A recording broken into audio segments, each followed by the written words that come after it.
berdengung itu. Dan orang yang dengung telinga kanannya itu disebutkan di Malakul A'la itu namanya secara khusus, sehingga para malaikat bertasbih dan tembus ke telinganya. Dari situlah kita dilarang menutup telinga ketika telinga kanan berdengung. Kadang kita kalau berdengung telinga kanan langsung ditiup, berkesi begini. Oh, itu jadi masalah. Karena tidak paham itu. Itu orang berdengung itu sudah disebut dengan tasbihnya para malaikat. Nabi sebut nama kita langsung di hadapan para malaikat. Itu istimewa itu, Pak. Dan di situ kita bisa berdoa, karena di situ doa bisa mustajab betul. Warahmatullahi wabarakatuh. Hadratal muhtaramin wal muhtaramat, ikhwanu fillah. Alhamdulillah rabbil alamin. Wassalatu wassalamu ala asyrafil anbiya'i wal mursalin sayyidina wa maulana wa habibina wa syafi'ina wa ala alihi wa ashabihi wa sahabatihi ajma'in. Allahumma salli ala sayyidina Muhammadin wa ala ali sayyidina Muhammadin tibbil qulubi wa dawaiha wa afiyatil abdani wa shifaiha wa nuril absari wa diyaiha wa ala alihi wa sahbihi wa sallim. Yang kami muliakan dan kami ta'zimi para alim ulama, para tokoh, wabil khusus Bapak Imam Masjid Raya Campelageng yang insyaallah semoga Allah Subhanahu wa taala senantiasa memberikan keberkahan dalam hidup beliau, sehingga dari lisan beliau kita dapat keberkahan. Yang kami muliakan, yang mewakili Bapak Bupati beserta seluruh rombongan, Bapak Kapolsek insyaallah, Bapak anggota DPD RI sempat hadir kita, anggota DPR, seluruh pejabat pemerintah, Bapak dari Kepala Kantor Kementerian Agama, dan seluruh tamu undangan tanpa terkecuali, terkhusus lagi kepada panitia pelaksana yang sudah bekerja semaksimal mungkin demi terselenggaranya acara kita pada siang hari ini. Wabil khusus lagi yang kami muliakan dan kami ta'zimi para guru-guru mulia kita, anak-anak kita beserta ibu-ibu yang sempat hadir. Mohon maaf saya tidak bisa sebutkan satu persatu nama dan gelar, yang jelasnya semua insyaallah mudah-mudahan kita yang hadir di tempat ini mendatangkan dan mendapatkan keberkahan, dan insyaallah kelak mudah-mudahan bisa mendapatkan syafaat baginda Rasulullah sallallahu alaihi wasallam. Amin amin ya rabbal alamin. Saya pakai bahasa Indonesia atau bahasa Bugis? Dicampur bahasa Bugis bahasa Indonesia ya. Oh iya. Tadi saya tanya, Anda bilang di sini pintar banyak bahasa Bugis, tapi tidak apa-apa. Saya campur bahasa Indonesia bahasa Bugis. Bulan ini adalah bulan Rabiul Akhir. Ulama Bugis tidak pernah mengenal istilah maulid. Yang selalu disebutkan itu adalah maulud. Makanya orang Bugis mengatakan memaulud. Karena peringatan maulid itu bukan peringatan waktu kelahiran, tapi peringatan untuk yang lahir. Kalau maulid itu waktu kelahiran, makanya peringatan maulid berarti peringatan waktu kelahiran Rasulullah. Maka itu ada yang versi 9 Rabiul Awal, ada yang versi 12 Rabiul Awal.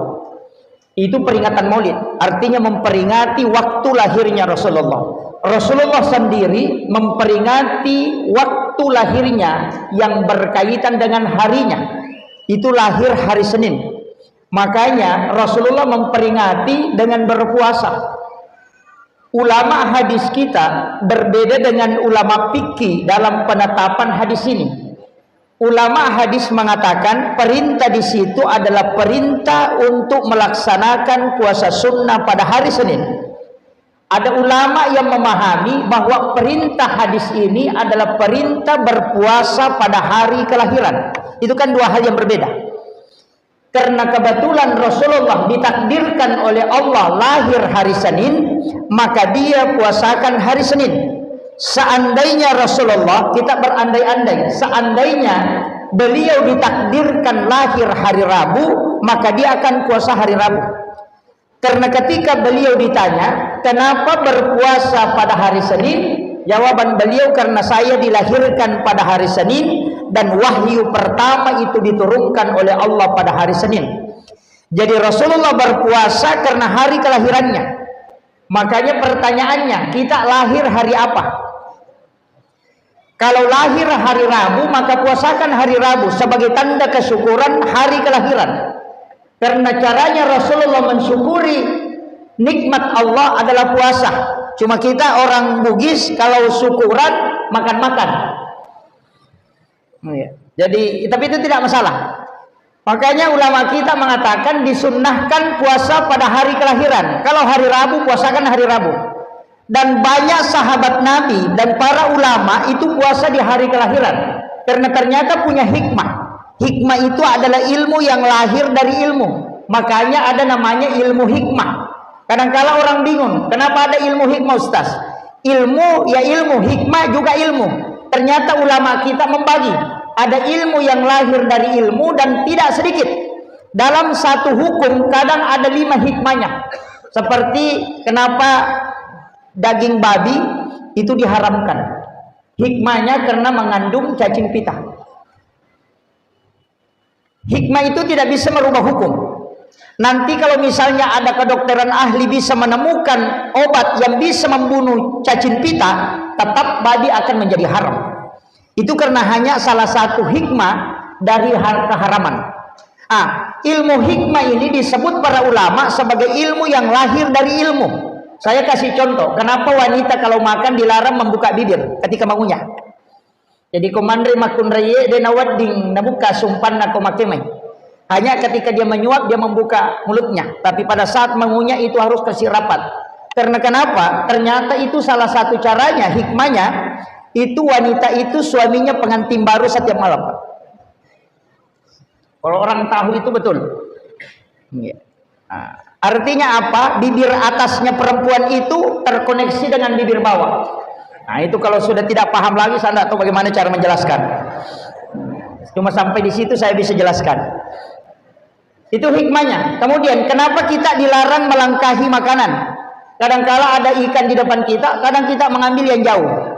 Desa mali wal limata malanandre. Kan itu dilarang. Hikmahnya orang yang tidak melangkahi makanan itu rezekinya orang yang uruskan.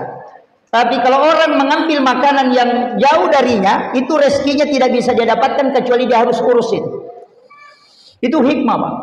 Kan ada orang makan itu seperti eskapator tangannya. Begini, itu kan itu. Itulah sehingga orang Bugis itu menggunakan baki supaya bisa diputar. Sebenarnya ilmu ini kan terbagi, Pak. Makanya ulama-ulama dulu kalau ilmu hikmah larangannya tidak pakai haram. Pasti istilah yang dia pakai adalah pamalih.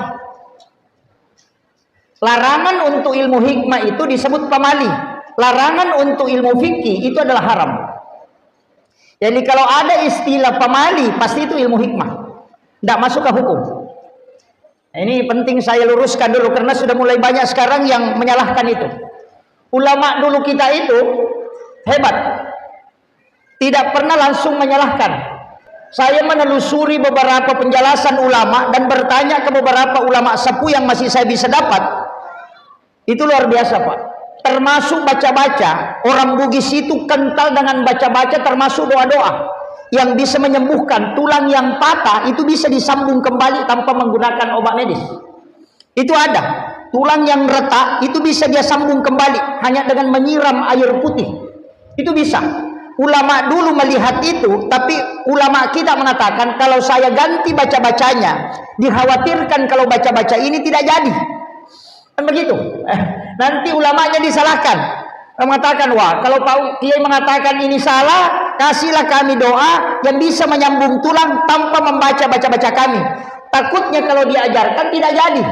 Sehingga untuk melanggengkan doa ini, karena doa itu diterima oleh Allah, maka dia islamkan.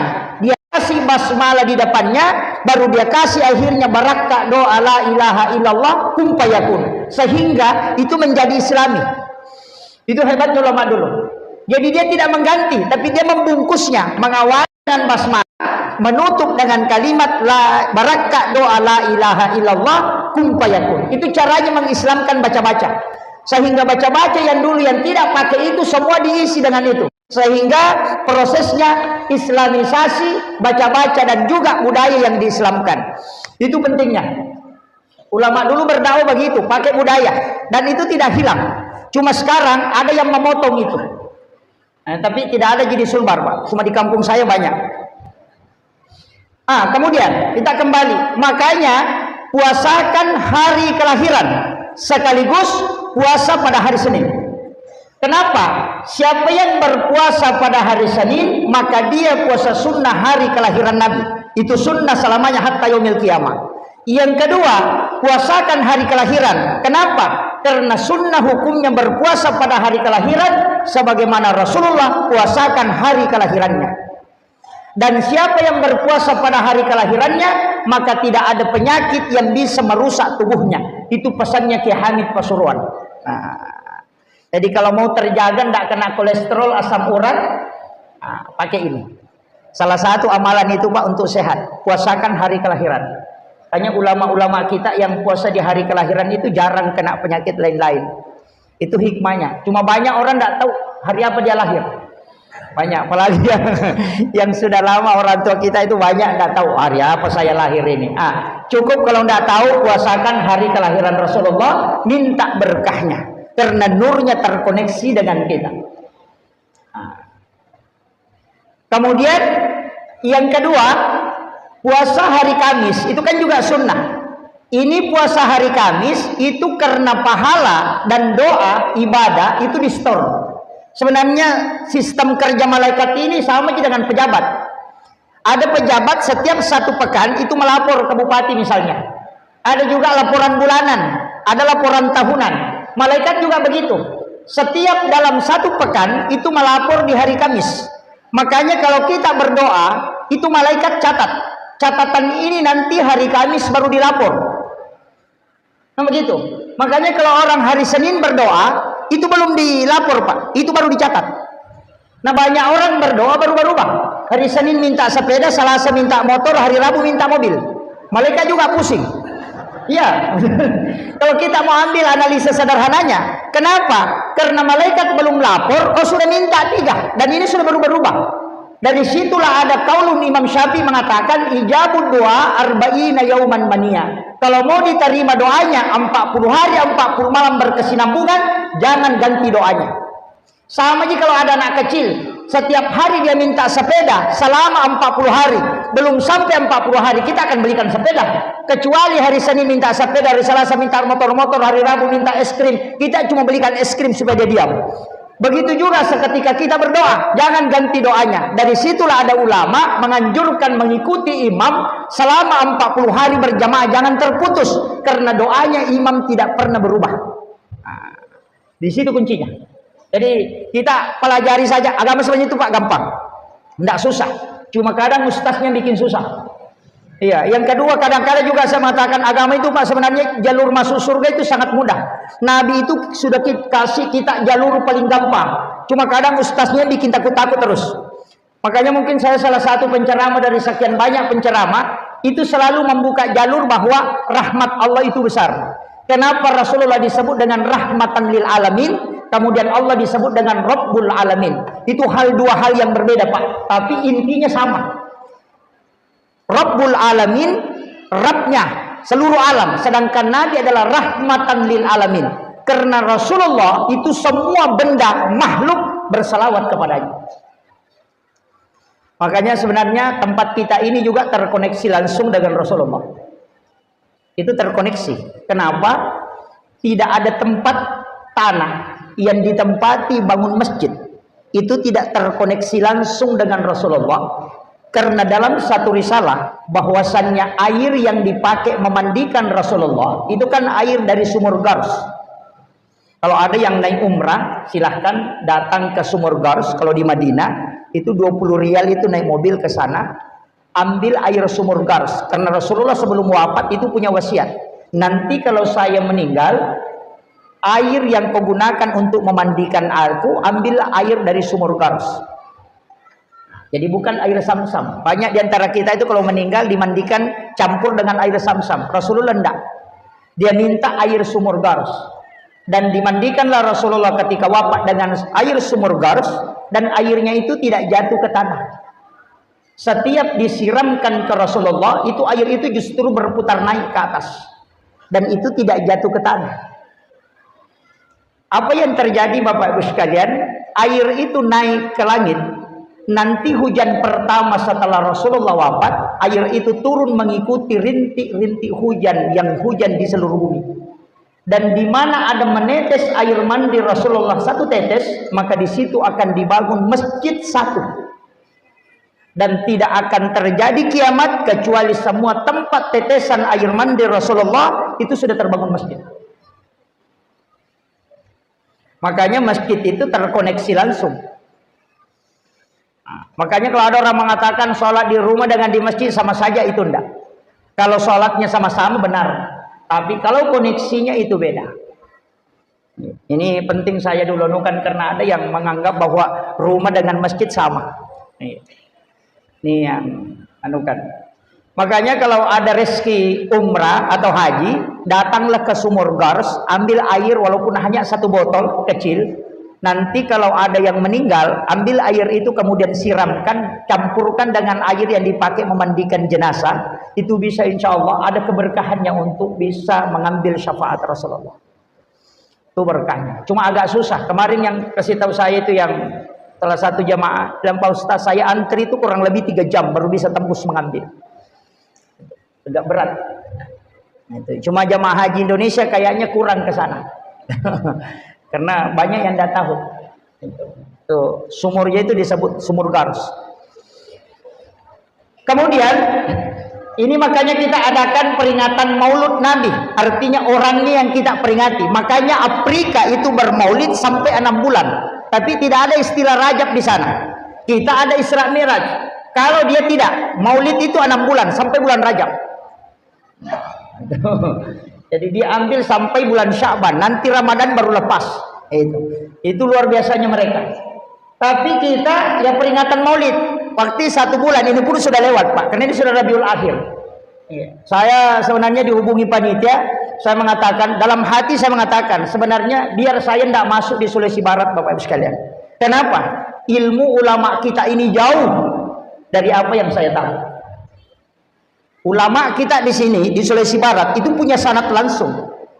Para habaib itu punya sanad langsung. Dan masih banyak suriat-suriat para rasul di sini tinggal. Ulama-ulama kasaf kita masih banyak. Cuma anak-anak kita belakangan ini kadangkala mau mengambil ilmu harus diambil yang sama yang viral-viral itu. Musibah juga itu, Pak. Nih.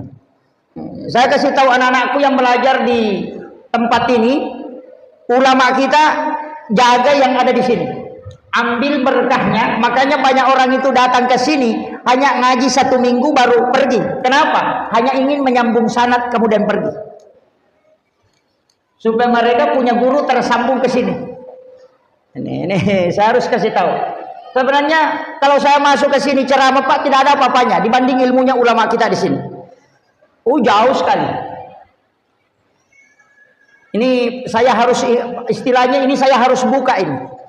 Karena ulama kita itu punya sanad langsung. Makanya ulama kita yang ada di sini hargai betul. Saya sangat takzim. Saya sebenarnya tidak berani masuk ceramah di sini, Pak. Cuma karena panitia itu bolak-balik. Sebenarnya saya sudah close jadwal.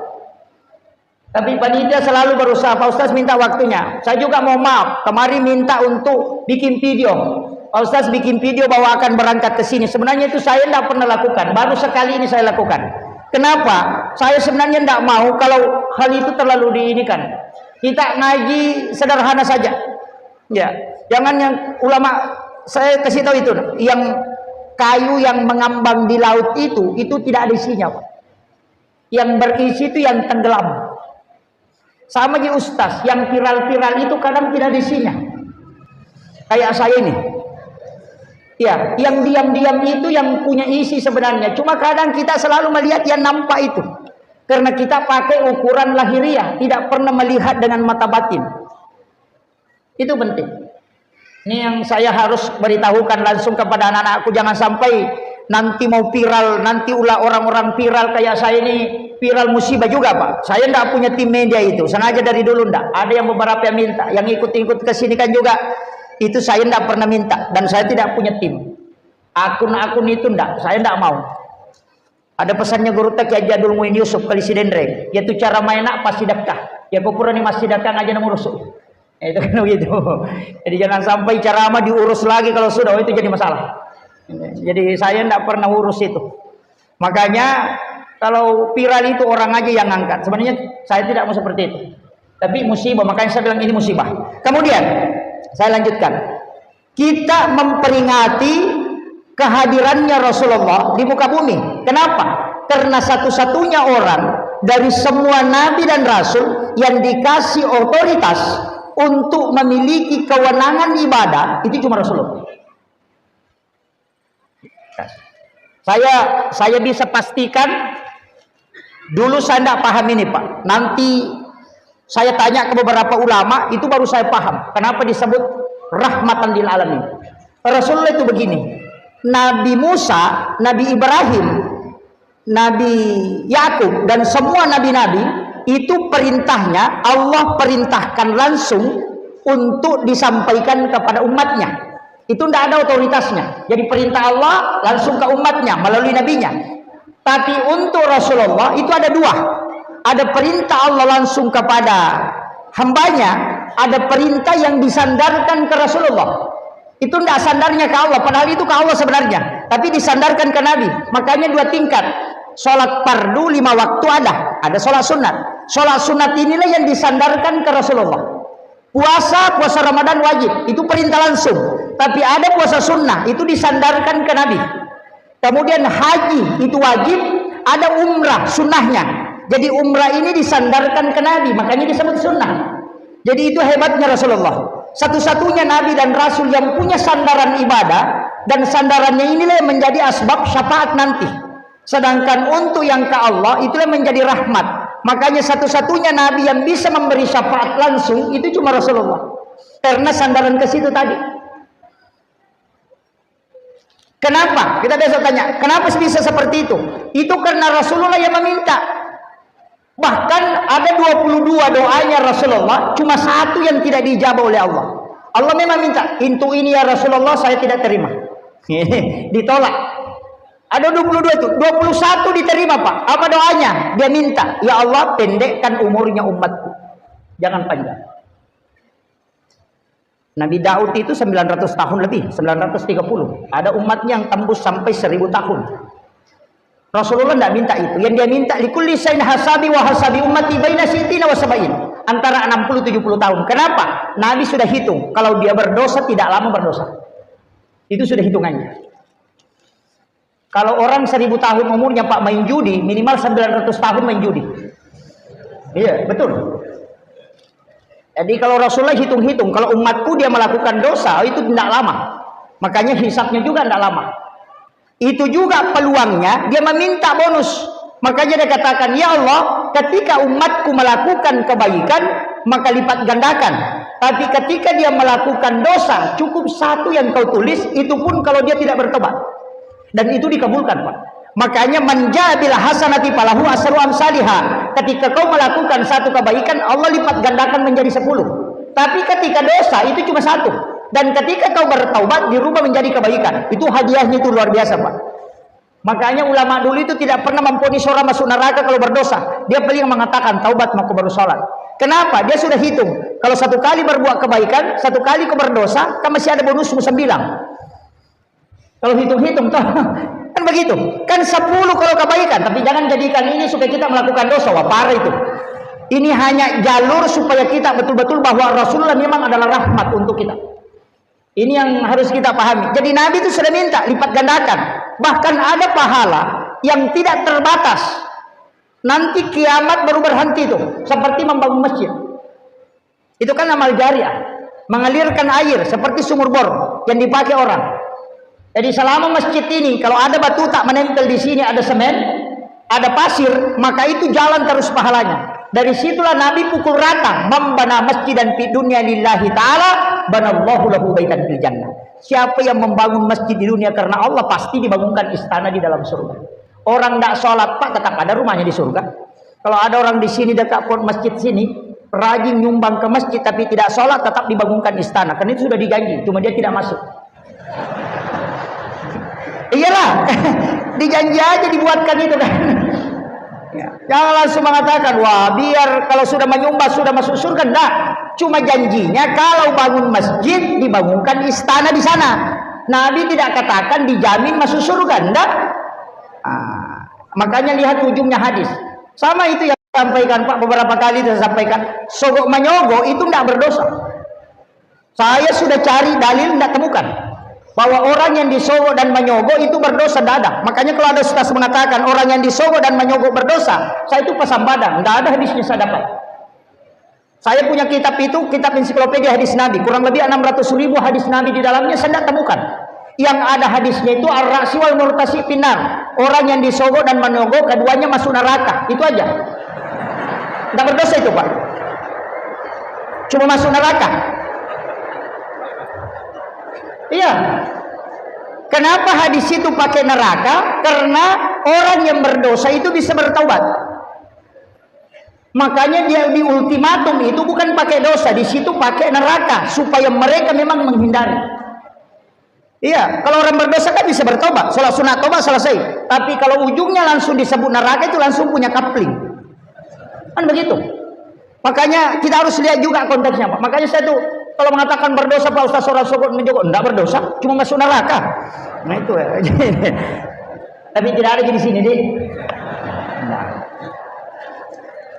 Caleg-caleg itu Pak mestinya juga bagi-bagi sedekah. Iya, bersedekahlah, tapi jangan menyogok. Itu beda. Agama membolehkan sedekah, tapi melarang sogok menyogok. Sama-sama pemberian. Cuma kalau satu pakai ultimatum, berarti itu sudah sogok. Tapi kalau satu tidak pakai ultimatum, hanya minta didoakan. Mestinya hari Jumat itu cari orang miskin di kampung kita 7 orang, sedekahi dia. Kemudian minta dia mendoakan kita. Beritahu saja, ini sedikit ada rezeki saya berikan kepada kita. Aku mohon didoakan karena saya punya hajat. Itu aja. Itu bukan sogokan, itu sunnah. Cuma masalahnya kalau bawakan sembako, baru bikin gambar, baru bawa. Pak, ini sembako, ini nomor saya. Coblos nanti, oh itu sogok itu. Jadi masalah itu. Bukankah ada orang yang datang kepada Rasulullah karena sudah puluhan tahun sudahnya menikah, itu tidak punya keturunan, sehingga dia minta nasihat kepada Rasulullah, apa yang kami harus lakukan supaya bisa dapat keturunan?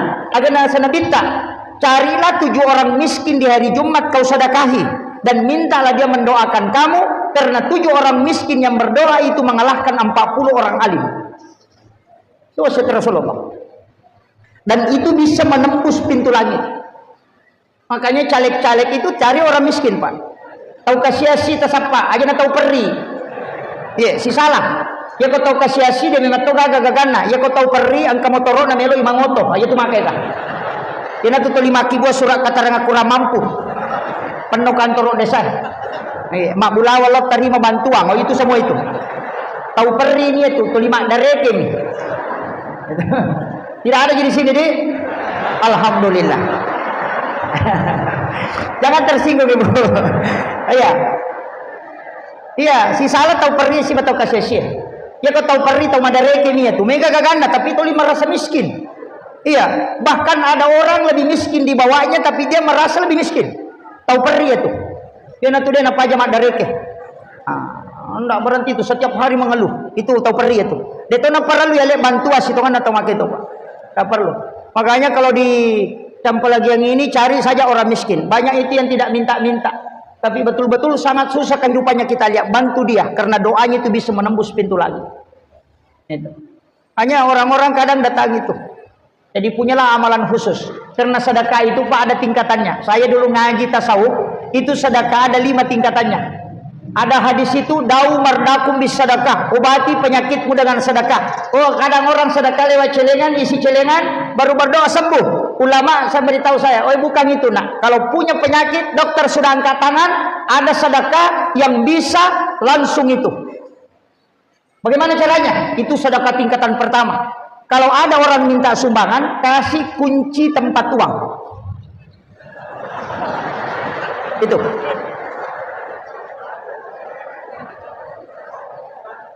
Itu agak berat. Betul, Pak. Kasih PIN ATM. Oh, itu luar biasa. Kenapa? Orang kayanya Mesir itu yang bendahara membantu Universitas Al-Azhar Kairo Mesir. Ketika dapat waktunya mau pembelian penyaluran beasiswa, itu dia cuma serahkan kunci peti besi tempat uangnya. Dia cuma katakan, ini tempat uang saya, ini kuncinya. Silahkan ambil, kalau kurang melapor. Kalau ada sisanya simpan saja di situ. Dan apa yang terjadi, Pak? Menurut informasi yang saya dapatkan oleh ulama kita mengatakan, ketika sudah diambil 2 hari, 3 hari dia buka, itu justru kotak tempat uangnya itu selalu penuh. Padahal itu sudah diambil. Kan ada rezeki itu yang tidak melalui wa yarzuqu min haitsu la yahtasib itu. Itu. Ada itu. Makanya ada jalur khusus. Itu cuma kadang kita tidak bisa, Pak. Karena bilang, bagaimana kalau ngambil semua? Wah, nah, itu yang jadi masalah. Ini yang agak berat ini. Kemudian tingkatan yang kedua, sedekahnya jangan tahu berapa yang kita sedekahkan. Ya kalau lalu celengannya ambil uang, jangan lihat uang berapa, masukkan. Tutup mata. Itu hadis qudsi lagi. Allah mengatakan, nigi-nigi ataku malengak dena bilangan ngak nalengae deto bilangan ngupare wakangi. Itu janji Allah. Nah, kalau kita kadang ditarik uang 100 didorong lagi masuk. Naseng salah jepu. Jadi masalah juga itu. Itu kuncinya. Kan sebenarnya ada ulama mengatakan yang banyak itu berapa? Kalau 10.000 itu tidak banyak karena ada 20.000. Kalau 50.000 itu tidak banyak karena ada 100.000. Tapi yang banyak itu ketika kau sudah tidak tahu. Sama dengan zikir. Berzikirlah dengan zikir yang banyak. Kalau kau baca 10.000 kan masih ada 20.000 di atasnya. Tapi ketika kau baca dan kau tidak tahu jumlahnya, maka itulah yang banyak. Nanti Allah yang menghitungnya. Itu kalau kita pakai pendekatan tasawufnya. Tapi kalau pendekatan fikihnya sesuai dengan ritmenya. Kalau wirid ya ada jumlahnya. Ini kalau saya buka aja tuh yang kita pakai yang mana saja. Kalau mau belajar tasawuf ya tasawufnya pasti agak berat karena dia berkaitan dengan tidak pakai logika. Nah, itu kalau tasawuf. Tapi kalau fikih pasti ke logika. Pakai fikih akal. Makanya anak-anakku belajar di sini itu luar biasa. Anda pelajari ilmu fikih, ulamanya disebut fuqaha. Yang dibahas itu tentang halal haram. Rukun-rukunnya ibadah. Kalau naik satu tingkat, itu ada namanya kajian iman. Itu ulamanya disebut murabbi. Mazhabnya, Mu'tazilah, Jabariyah, Qadariyah, Sunni dengan Syiah. Itu ilmunya disebut teologi. Kalau tadi fikih, kajian Islam, ulamanya disebut fuqaha. Itu mazhabnya, ada Syafi'i, ada Imam Malik, ada Abu Hanifah, ada Ahmad bin Hanbal. Kalau naik satu tingkat di atasnya, namanya kajian ihsan. Ihsan itu sebenarnya tasawuf. Ulamanya bukan fuqaha dan juga bukan murabbi, tapi disebut mursyid. Karena dia berkaitan dengan kalbu. Makanya kalau sholatnya mau sah, belajar sama ahli fikih. Karena itu yang tahu halal, haram dan tata cara sholatnya. Tapi kalau sholatnya mau khusyuk, jangan belajar sama ahli fikih. Tanya ahli kalbu. Sama di dokter. Kalau jantungmu bermasalah, datang ke ahli jantung. Jangan ke ahli kulit. Tidak ketemu itu. Salat ketika mau khusyuk jangan tanya ulama fikih, tanya ulama tasawuf bagaimana cara mengenal Allah. Masing-masing ada ranahnya, Pak. Cuma kadang orang sekarang selalu mencampur. Pokoknya agama ini cuma satu, sempurna sudah. Baru dia belajar fikih, baru mau khusyuk, makanya dia Allahu Akbar. Nggak bisa. Bagaimanapun caranya Allahu Akbar, nggak bisa. Kenapa? Karena dia pakai gerakan untuk mau khusyuk, itu tidak bisa. Yang mengingati itu kan di sini. Bahkan saya pernah dikasih tahu. Nah, kalau kau cari Allah, itu pasti kau capek. Kan kuncinya ada di situ. Kalau kau sholat, kemudian kau cari Allah, pasti kau capek. Caranya tidak capek, gampang. Kau yakin dilihat oleh Allah, selesai. Itu saja.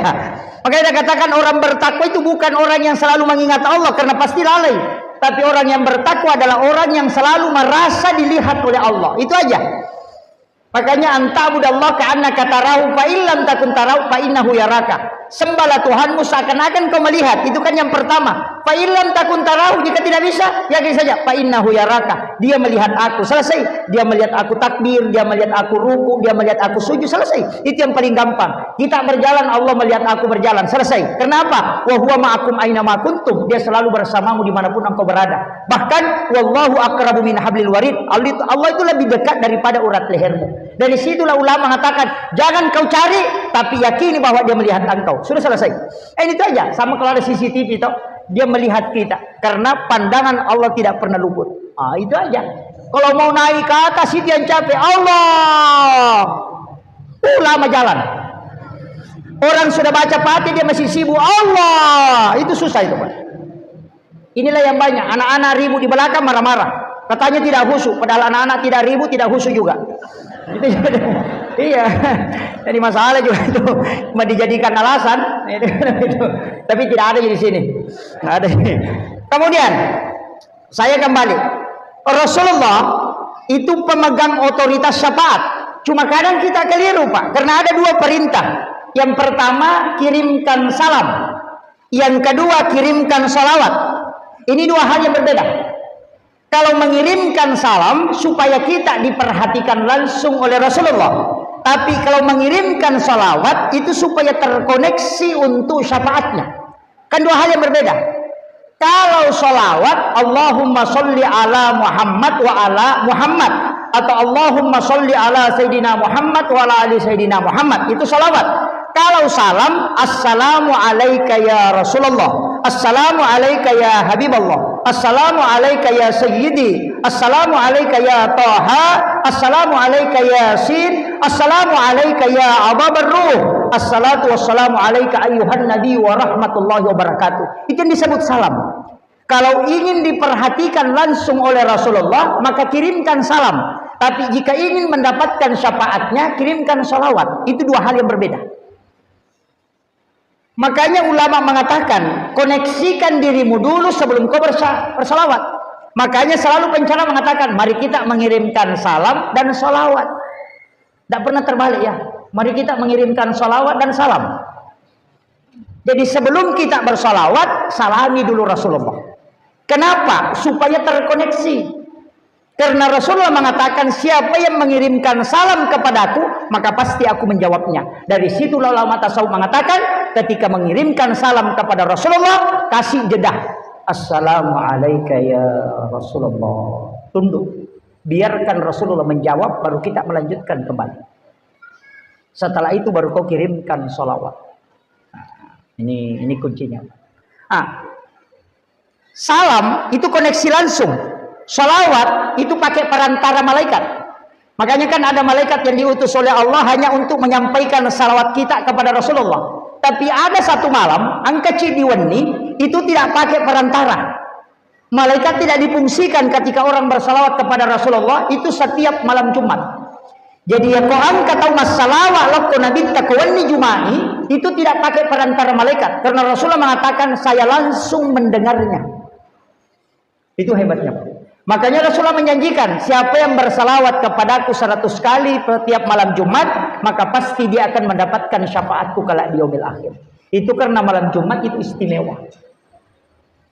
Jadi kalau mau dapat syafaat, sebenarnya syafaat itu ada beberapa, Pak. Yang pertama mimpi ketemu Rasulullah, kalau mau dapat syafaat. Cuma ini orang mengatakan agak berat. Guru saya, mursyid saya mengatakan, nah mimpi ketemu Rasulullah, kalau ada orang sudah 40 tahun umurnya, nah belum pernah sekali mimpi ketemu Rasulullah, itu rugi betul dia. Saya tanyakan, wah bukan persoalan ruginya Pak Kiai, tapi persoalan bisa atau tidak. Dia mengatakan kesalahannya bukan pada bisa atau tidak, kesalahannya dia tidak pernah memintanya. Karena tidak mungkin Rasulullah tidak mendatangi kalau dia minta. Makanya sebelum tidur itu berwudu sempurna, baru baring sebagaimana caranya Rasulullah baring, baru kirimkan salam kepada Rasulullah dan salawat, kemudian minta dia datang. Ya Rasulullah, aku rindu kepadamu. Datanglah engkau dalam mimpiku, temui aku ya Rasulullah. Aku ingin melihat wajahmu secara langsung. Nabi kalau diminta Pak, 40 hari kata ulama, insya Allah itu bisa tembus. Tapi kalau kau tidak minta, 30 tahun tidak bisa. Sama aja Pak Bupati, kalau kau tidak undang, tidak datang. Perlu bilang, kenapa tidak datang? Kenapa tidak datang? Nah, kau tidak panggil.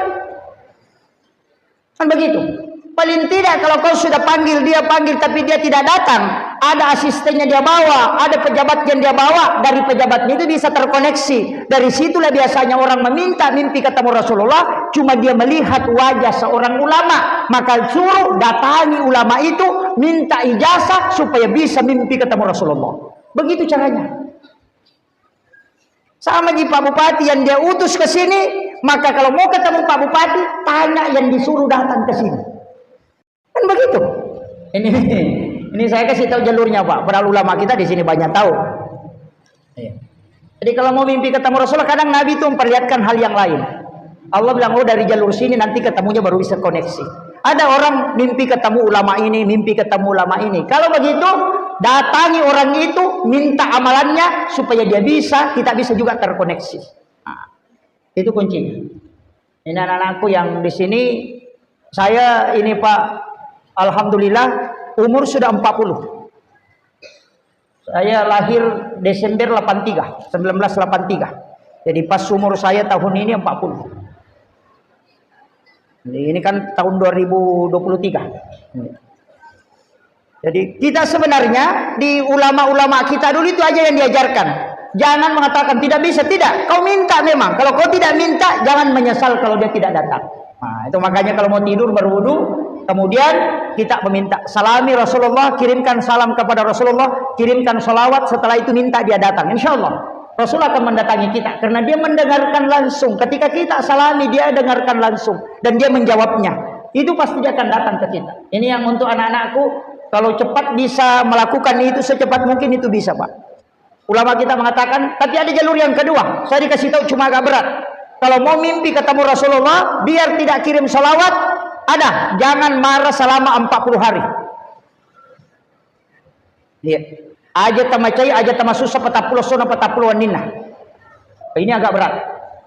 Ya mega tahu Pak, petapuluh macai seso.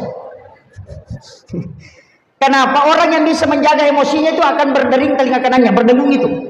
Dan orang yang dengung telinga kanannya itu disebutkan di Malakul A'la itu namanya secara khusus, sehingga para malaikat bertasbih dan tembus ke telinganya. Dari situlah kita dilarang menutup telinga ketika telinga kanan berdengung. Kadang kita kalau berdengung telinga kanan sedikit berkesi begini, oh itu jadi masalah. Kita tidak paham itu. Itu orang berdengung itu sudah disebut dengan tasbihnya para malaikat. Nabi sebut nama kita langsung di hadapan para malaikat. Itu istimewa itu, Pak. Dan di situ kita bisa berdoa, karena di situ doa bisa mustajab betul. Nah, bersalawat kepada Nabi kemudian minta syafaat. Kemudian kalau tidak bisa, berat Ustaz, mimpi ketemu Rasulullah itu berat. Jalur yang kedua bisa kita tempuh, baca syahadatnya ruh. Maka itu pendeta syahadat pamulangnya. Raditu billahi rabba wa bil islami dina wa bi Muhammadin nabiyyan wa rasulah. Ada yang menambah raditu billahi rabba wa bil islami dina wa bi Muhammadin nabiyyan wa ittiba' wa rasulah. Itu 3 kali atau 7 kali, itu hadis sahih. Rasulullah mewasiatkan siapa yang membaca 3 kali atau 7 kali, maka dia akan mendapatkan syafaatku kala yaumil akhir, dan dia akan bergandengan tangan denganku masuk ke dalam surga. Surga itu. Makanya itu kuncinya. Baca aja itu kalau sudah sholat 3 kali atau 7 kali. Kalau masih tidak bisa, masih ada. Siapa yang cinta kepada surah Al-Kautsar? Hafal Al-Kautsar? Kalau tidak hafal, inna atena. Kadang ada orang nggak tahu kalau Al-Kautsar. Kalau bilang inna atena, oh iya saya hafal itu Ustaz. Oh iya. Surah Al-Kautsar adalah surah yang diturunkan untuk menenangkan kalbunya Rasulullah ketika anak laki-lakinya bernama Ibrahim wafat. Maka Allah turunkan surah ini untuk menenangkan hatinya Rasulullah. Termasuk ulama kita mengatakan apapun yang bergejolak ketika dibacakan ini pasti diam. Makanya ibu-ibu kalau mau goreng telur itu dari dulu sudah dipakai. Kalau mau goreng telur dan itu berletus minyaknya, cukup baca itu pasti tenang. Ombak yang besar itu ketika dibacakan itu pasti tenang, Pak. Saya sering naik pesawat, itu kalau cuaca jelek, tempelkan tangan, itu dibaca kemudian ditempelkan tangan, minta berkahnya itu tenang itu. Anak-anak menangis tengah malam, cukup itu yang dibacakan, diletakkan di dadanya atau di ubung-ubungnya. Itu luar biasa, Pak. Surah Al-Kautsar ini memang luar biasa. Sampai-sampai ibu-ibu sebenarnya itu paling hafal itu. Karena paling sering dipakai. Cuci daging, cuci ikan, semua yang bisa mendatangkan bau amis. kalau dicuci dengan air terakhirnya membacakan surah Al-Kautsar, itu tidak bau amis. Dia itu nasa ngogi, maka dia bisa syarat. Dari situ, itu membaca surah Al-Kautsar itu, hilang baunya itu. Makanan yang tidak masak, menasukin ada nama nasu, mematan dan retak. Selama periuknya masih panas, tidak usah nyalakan kompor. Ambil saja garam, bacakan surah Al-Kautsar, letakkan di atas penutupnya. Kalau periuk itu sudah dingin, maka makanan yang ada di dalam itu masak. Itu berkahnya itu. Makanya orang dulu itu banyak dia pakai. Cuma saya tidak bongkar. Bahaya Pak kalau dibongkar itu. Nanti Al-Kautsar saja yang dipakai. Waduh, jadi masalah itu. Itu surah yang sangat pendek. Rasul mengatakan siapa yang menghafalnya dan mencintainya, maka dia akan mendapatkan syafaatku. Tapi untung surah Al-Kautsar Pak. Seandainya Al-Baqarah setengah mati menghafal. Itu saking mudahnya itu yang saya bilang. Tadi saya mengatakan otoritasnya Rasulullah ini sangat mudah ini. Kemudian, apalagi permintaannya Rasulullah. Ini yang dia mengatakan semua amalan nabi-nabi terdahulu kumpulkan dan berikan untuk umatku karena umurnya pendek. Maka dikasihlah. Ada puasa putih kan? Ayyamul bid namanya. Itu puasa putih. Itu bukan puasanya Rasulullah sebenarnya. Itu puasanya Nabi Adam. Ketika dilemparkan ke bumi, dia puasa 3 hari. Hari pertama dia puasa sepertiga badannya putih. Hari kedua 2/3 badannya putih. Hari ketiga seluruh badannya putih. Makanya disebut puasa putih. Itu 13, 14, 15 ompona ulangi. Pakai hitungan kalender Hijriah. Itu Rasulullah mengatakan siapa yang puasa pada 3 hari setiap bulannya, sama kalau dia puasa 1 bulan penuh. Itu berkahnya. Makanya ini kan puasanya Nabi Adam. Kemudian ada satu nabi Pak, namanya Syam'un. Nabi Syam'un itu 1000 tahun dia berjihad. 1000 tahun dia berjihad. Kalau siang dia puasa sunnah, kalau malam sholat tahajud. Tapi berperang sendiri menggunakan rahang unta, dia mengatakan rahang keledai. Jutaan orang kafir dia bunuh, sendiriannya berperang tidak ada pengikutnya. Tapi dia 1000 tahun berjihad. Siangnya dia puasa sunnah, malamnya dia tahajud sampai pagi. Itu yang dilakukan terus. Namanya Nabi Syam'un. Orang Barat menyebutnya Samson. Karena ada filmnya itu. Samson. Itu sebenarnya Syam'un. Nabi itu. Nabi takjub dengan itu. Apa yang dia minta? Ya Allah, bisakah umatku mendapatkan hadiah yang melebihi apa yang dilakukan oleh Nabi Syam'un? Dan Allah kabulkan. Dari situlah ada namanya malam Lailatul Qadar. Itu kuncinya Pak. Jadi Nabi itu sudah dikasih kumpulan ibadah. Makanya ada beberapa sholat sunat, ada beberapa itu kalau diamalkan itu luar biasa. Karena umur kita kan pendek. Amalkan itu. Perbanyak ibadah. Bahkan Nabi kan minta haji diperintahkan kepada nabi-nabi sebelumnya. Nabi Ibrahim diperintahkan. Nabi minta kalau haji 1 kali di 1 tahun. Nah, sholat di Masjidil Haram dan di Masjid Nabawi itu jauh daripada di masjid kita di sini. Tidak bisa sama. Nabi minta kalau haji ya Allah, berarti 1 kali saja dia berangkat 1 tahun. Kasih kesempatan umatku bisa berangkat kapanpun tanpa melalui haji itu. Maka diberikanlah dia pahala ibadah umrah. Makanya umrah disebut sunnah, hajinya itu wajib. Itu karena hadiah pahalanya yang ditunggu Rasulullah. Ini makanya saya bilang kalau kita tidak ambil itu kelewatan betul. Yang punya uang Pak, silahkan berangkat umrah kalau tidak bisa berangkat haji. Kalau sidrap itu mendaftar haji umum, sekarang dia daftar itu 38 tahun baru bisa berangkat. Jadi kalau anak TK didaftar, nanti S2 baru bisa berangkat. Iya. Itu kalau mengikuti jadwal itu. Iya. Jadi makanya umrah saja. Tapi yang sering berangkat umrah, kurang-kurangi. Biar 1 kali saja 1 tahun. Tidak usah bolak-balik setiap bulan berangkat. Jangan. Yang banyak uangnya, jangan selalu pakai naik umrah kalau sudah berangkat. Umrahkan orang. Kalau tidak mengumrahkan orang, ada kuncinya. Bangun pondok-pondok khusus yang bisa untuk tahfizul Quran dan baca kitab. Itu pahalanya tidak terputus sampai yaumil kiamah. Tapi kalau naik umrah, kalau umrahnya diterima, alhamdulillah. Kalau tidak, angkat tangan. Apalagi umrah sekarang banyak yang selfie-selfie. Tawaf baru selfie. Kita tawaf dulu deh. Tolong di like dan share. Ini jadi masalah. Tawaf itu kan sholat sunatatul masjid. Kalau di Makkah, di Masjidil Haram tidak ada sholat sunatatul masjid, yang ada tawaf. Kenapa 7 putaran? Karena 7 anggota sujud, 2 tangan, 1 kepala, 2 lutut, 2 kaki. Sa'i juga 7. Kenapa 7 itu koneksi semua? Langit 7 lapis, tanah 7 susun, tawaf itu 7 putaran, sa'i 7 putaran, 7 hari kelahiran suruh akikah, 7 tahun itu suruh sholat. Itu koneksi semua. 14 tahun kemudian tambah 7 lagi 21 suruh menikah. Kalau dia tidak menikah sampai 28, nanti 29 itu sampai 38 baru bisa menikah. Hanya kalau ada orang tidak menikah sampai umur 28, nanti 30 lebih baru mau menikah. Nanti mendekati 40 baru mau menikah. Makanya yang sudah menikah itu di umur 40 mau menikah lagi tuh. Hanya jangan heran Bu kalau suaminya 40 mau menikah lagi, itu memang muncul lagi tuh. Itu ini saya kasih tahu ibu-ibu ya, jaga suami tak baik-baik Bu. Dulu itu orang cuma curi sandal, curi emas. Sekarang ada pencuri suami. Iya. Iya, Megan itu pengalakai makokoan. Utamanya rojanda TikTok Iya, yang selalu goyang-goyang begini. Aku pengen dimanja, itu masuk ke dalam kamar pakai celana pendek, pakai baju pendek, baru mutar-mutar goyang-goyang kayak ular. Itu yang bahaya. Itu yang bikin error otaknya laki-laki. Hanya jaga baik-baik suami. Ada doanya itu. Bismillahi ala nafsi wa mali wa ahli. Dibaca 7 kali kalau maghrib, 7 kali kalau subuh. Insya Allah Rasulullah mengajarkan baca 7 kali supaya keluargamu aman. Itu aja. Bismillahi ala nafsi wa mali wa ahli. Hafal ya? Alhamdulillah kalau sudah hafal. Itu pendek sekali. Bismillahi ala nafsi wa mali wa ahli. Serahkan kepada Allah dan Rasulnya. Kemudian saya tahu begini. Jalur masuk surga itu kan ada syafaat. Syafaat itu ada syafaat karena Al-Quran, ada syafaat karena Rasulullah. Rasulullah pun terbagi. Ada syafaat umum, ada syafaat dari anak perempuan.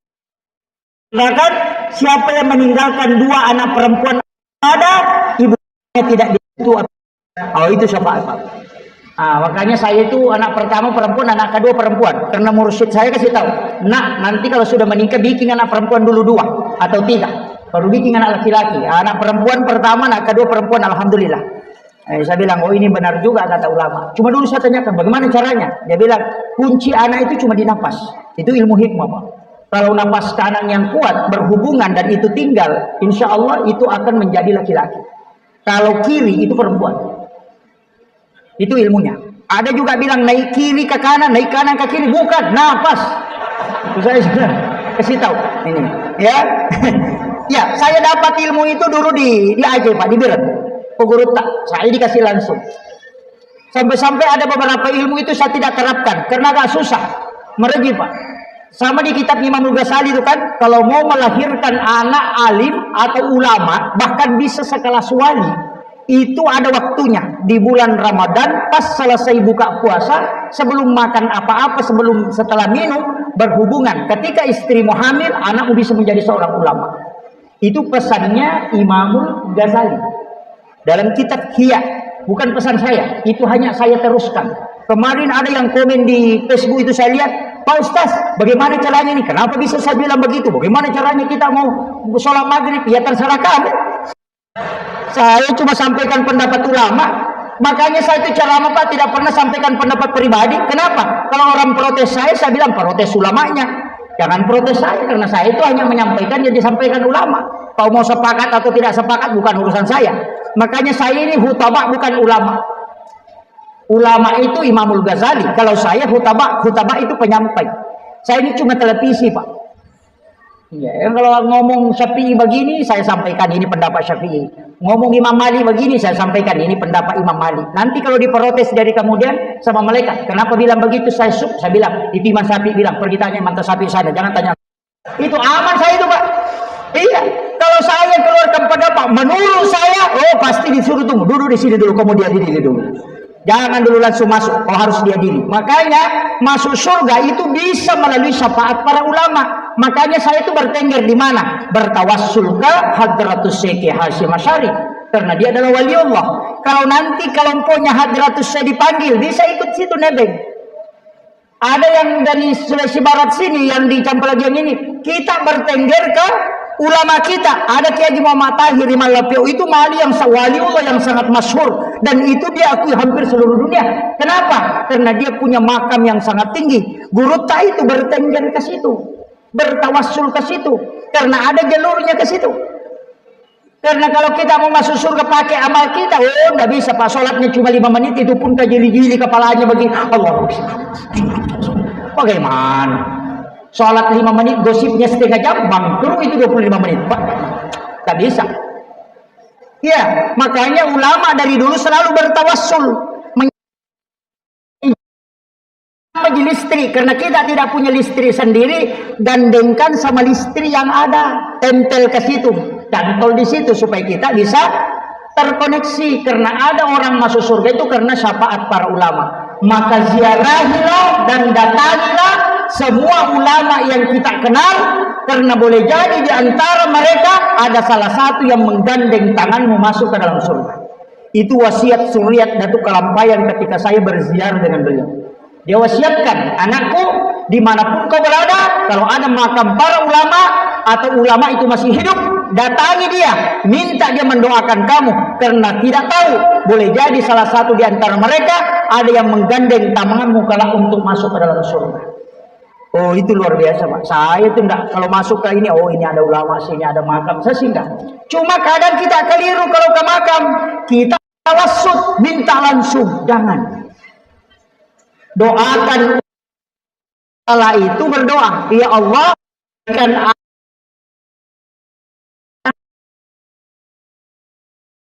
bagaimana berkah yang kau berikan kepada ulama ini. Itu namanya tawassul. Jangan bilang, oh penganu angka kami yang kapo mo puri Pak Boti ya, aja mo kina aja mula say kapo nengon riya nun yo. Oh, naperkenalkan semua. Bukan begitu Pak. Bukan. Datangi, doa, minta kepada surah alaihim an'amta alaihim, orang yang kumat. Kayak di Muhammad Tahir, Imam Lafiq di hikmat kita minta turunanku. Jangan bilang anak terlalu pendek, nanti cucunya nakal. Makanya kalau berdoa pakai doanya para nabi, anak-anak dan itu dapat semua ke bawah. Nah, ini anak-anakku saya ajarkan ini, karena banyak orang tua kita dulu salah, sudah kasih menikah anaknya, datang ke kuburan langsung teriak, ini menantu baru lihat ibukanya, jangan bikin sakit ya, jangan kasih jati kalau naik motor. Waduh, tuh nenek-nenek kalian bisa begitu. Padahal kita disuruh syarah untuk mengambil berkah supaya anak kita nanti akhir itu bisa mengikuti jejaknya ulama. Nah, itu kuncinya. Makanya kalau nanti ada sudah menikah di sini, langsung datang ke kuburannya Guru Taimalap. Di sini ada makam ulama kita. Ini tidak jauh, cukup kirimkan doa, bertawassul, kemudian minta kepada Allah, berikan aku keberkahan, anak-anakku kelak. Makanya pengantin baru disuruh syarah kubur sebelum berhubungan.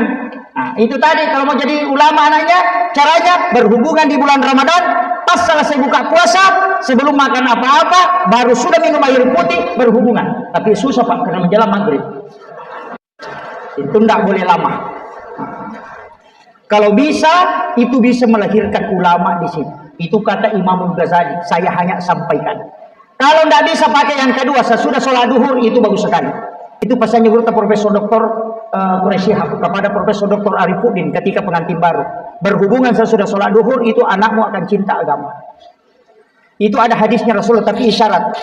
Ketika engkau ingin masuk ke dalam kamar ibu bapakmu di siang hari, ketuk pintunya. Kenapa siang disebut? Itu ada isyarat untuk orang tua. Kenapa bukan malam? Itu syaratnya. Yang kedua, kalau tidak bisa ketiga, sebelum dan sesudah sholat subuh, itu juga bagus. Supaya anak itu cerdas. Tapi ada pesan, jangan berhubungan ketika ngantuk sekali. Anaknya pasti lambat bicara. Betul Pak? Kalau ada orang ngantuk kemudian berhubungan, itu sudah 7 tahun anaknya masih bilang atak. Oh itu, tidak bisa ngomong itu. Ya nang kau terima karena ini atak. Tanro cakarudu ya tuh. Iya. Jangan berhubungan ketika kenyang sekali, karena itu membuat anakmu akan malas. Makut tumatu nana ekongka. Ia kembali wasalladati palasan. Kalau sudah bermimpi berhubungan kemudian berhubungan secara nyata menyebabkan istri hamil, maka anaknya akan kena epilepsi atau penyakit ayam. Itu penelitian Bapak Profesor Dr. Dadang Hawarish. Itu penting saya sampaikan. Makanya hati-hati, jangan sembarangan Pak. Maka berwudu sebelumnya, minta doa. Ketika diberikan kenikmatan, letakkan tangan di atas dada. Laki-laki meletakkan di lantai, kemudian dia menunjuk ke atas. Itulah pesan ulama. Angin laukona riwattu menyembuh. Itu kuncinya. Ketika engkau menunjuk ke atas, baca doa sapu jagat. Rabbana atina fid dunya hasanah. Singgah. Jangan kasih lewat. Nasabah itu nasabah dongang enak dia pegagi sana. Kau yang mengisi, makanya disebut sapu jagat. Rabbana atina fid dunya hasanah. Dicengagan nalino macinai liserini. Makanya disebut sapu jagat. Ada kan orang baca itu kasih terus saja. Rabbana atina fid dunya hasanah wa fil akhirati hasanah wa qina azabannar. Maka berurut itu cek kosong, tidak ada pising. Di Rabbana atina fid dunya hasanah singgah ilawi amadece ilawi itu parampok otomatis itu ilau. Saya kasih tahu memang. Yan tunangka maka daw kitang na di wakibwa, o pipa di sangang wakibwa, o komiti jabatan wakibwa, itu semua istilah orang ulang kita. Napa ini tanana maka daman cito panrita matu. Cumobi, karena di situ dia bisa kenali. Ini yang saya kasih tahu. Ini rahasia Pak. Ngaji tasawuf lama itu tidak dikasih. Ya, alhamdulillah, saya kira ini yang penting saya sampaikan Pak. Ini sudah 1 jam lebih, hampir 1 jam setengah. Iya. Saya masih punya acara di Pinrang, jadi saya mohon maaf. Terakhir penutup, kurigaga tu lemala cara maku pamula nalatu capakna, yaitu naci dia tala. Sebenarnya Rasulullah itu yang paling pertama adalah nurnya. Itu makanya kita kenal istilah Nur Muhammad. Tapi Nur Muhammad itu Pak bukan nama. Itu hanya adalah simbol. Karena Nur Muhammad itu namanya adalah Ahmad. Ahmad itu yang memancarkan cahaya, disebutlah Nur Muhammad. Kenapa dia Ahmad? Karena dia melekat semua. Ahmad itu kan sholat juga. Berdiri huruf alif, ruku huruf ha, sujud huruf mim, duduk huruf dal. Makanya tulisannya Ahmad. Jasad kita kan juga dari 4 unsur. Api, angin, air, tanah. Api simbolnya berdiri, angin simbolnya ruku, air simbolnya sujud, tanah simbolnya duduk. Makanya tulisannya juga adalah Ahmad. Dari situlah sehingga mengatakan likulli syai'in min nuri Muhammad. Segala sesuatu itu dari nurnya Muhammad. Karena Nur Muhammad itu nama aslinya adalah Ahmad. Cuma dia punya pancaran, disebutlah dia Nur Muhammad. Setiap pancarannya itu masuk ke semua benda. Jadi ada masuk ke telur, masuk ke ini, masuk semua. Termasuk ke diri kita, masuk disebutlah rahasia. Sikirnya adalah Allah. Di tubuh kita kan ada jasad, ada ruh, ada rahasia, ada napas. Ada 4 yang kita zikir itu. Aja nasikiri nacidin. Apa nalini pengala ta'ala pandremana ngeropai. Itulah sehingga mengatakan sikir watakale, sikiri na napasae, sikiri na rahasiae, kemudian sikirnya ruh. Makanya ada 4 karena memang kita dikasih 4. Saya tidak terlalu membahas jauh itu. Tapi intinya Nur Muhammad salawatnya disebut salawat Jibril. Makanya dipakai sallallahu ala Muhammad. Itu bentuknya fi'il madhi, bukan fi'il mudhari. Yang fi'il mudhari Allahumma sholli, yang fi'il madhinya sallallahu. Kenapa? Karena sebelum jasadnya Nabi Rasulullah diciptakan, ruhnya sudah diciptakan. Sehingga ruhnya yang disolawati, nurnya ini disebutlah salawat bentuk fi'il madhi. Karena belum ada jasadnya, dia sudah disolawati. Salawat kepada nurnya disebut salawat Jibril. Pakai sallallahu ala Muhammad. Makanya pakai itu. Makanya kalau mahalul qiyam kita pakai sallallahu ala Muhammad. Itu karena nurnya hadir. Bagaimana caranya menghadirkan? Gampang. Karena terkoneksi langsung. Semua benda di situ dia ada nurnya. Sama aja dengan video call, koneksikan langsung muncul. Sama gitu Pak. Tidak jauh beda. Ulama kita dulu paham video call itu sebelum ada video call. Cuma nak belakangan itu video call tapi dia tidak tahu hakikatnya. Akhirul kalam, wallahu muwaffiq ila aqwamit thoriq. Assalamualaikum warahmatullahi wabarakatuh.